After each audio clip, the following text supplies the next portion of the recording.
Okay, hello. This is Kaylee Voss with NetPaths.net, and today I'm interviewing Rick Nicow from SummerNet.com, and we're going to talk about the elements of web design and the tools to use to create websites.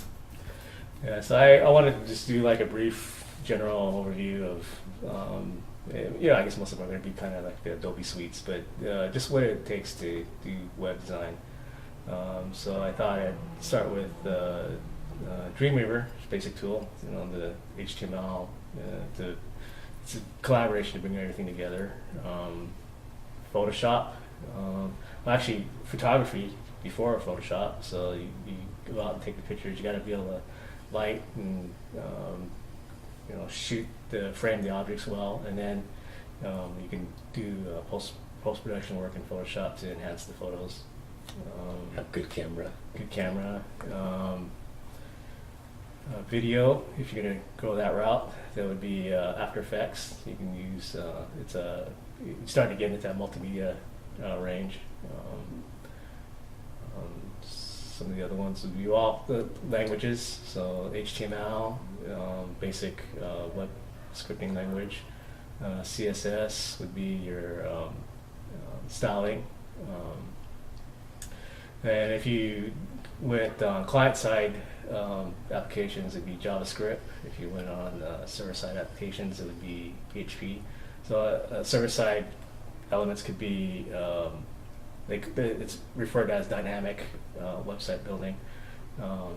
It's the easiest visual I could describe would be a form. So anytime you put some kind of content into a box, it's usually will get sent to a database somewhere.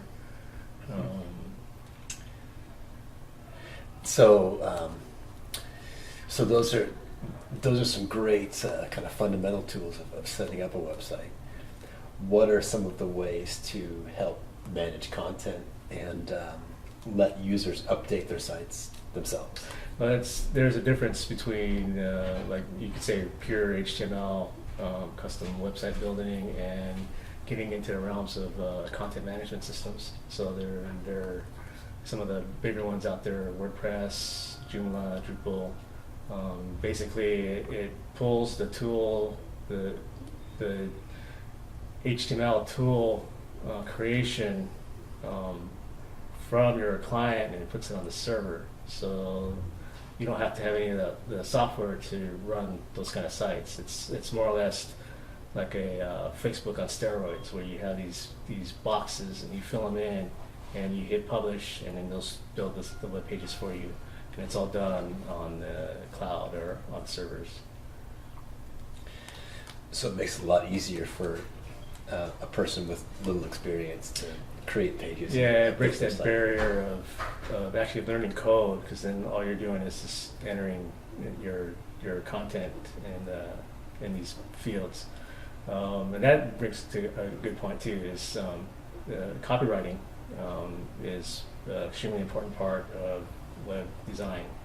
And there's so many different ways and feelings that you can get out of the way people write, whether it's a product or like a sales page, or you really change the focus and the intent when you change the way the copy is written.